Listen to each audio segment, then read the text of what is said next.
this statement, we can sum up that Sukarno applicated to young people than more than all. Why?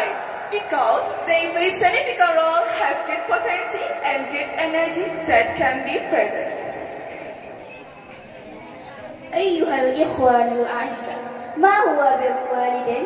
بر الوالدين هو الإحسان إليهما وطاعتهما وفعل الخيرات لهما، وقد جعل الله يبر للوالدين منزلة عظيمة لا تعدلها أي منزلة، فجعل برهما والإحسان إليهما فرضا عظيما، وذكره الله بعد الأمر بعبادته، فقال تعالى في القرآن الكريم: أعوذ بالله من الشيطان الرجيم، بسم الله الرحمن الرحيم.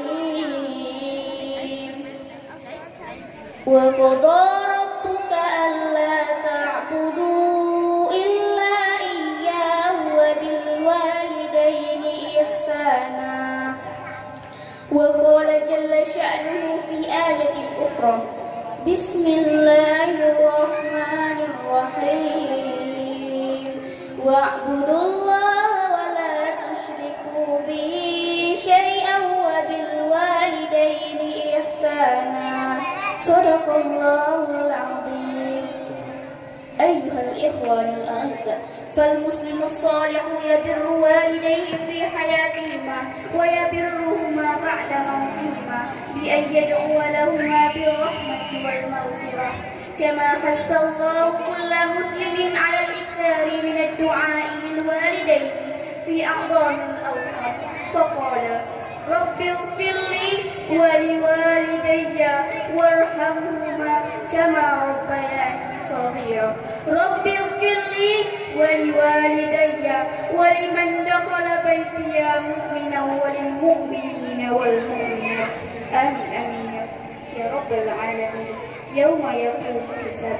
أيها الإخوان الأعزاء، اكتفيت كلامي في هذه الفرصة السعيدة والمباركة، وما كان فيه من صواب فمن الله وحده، وما كان فيه من خطأ فمني ومن الشيطان.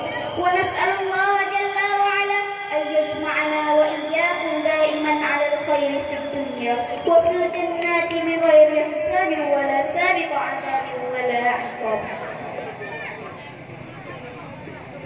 Thank you for your attention. Terima kasih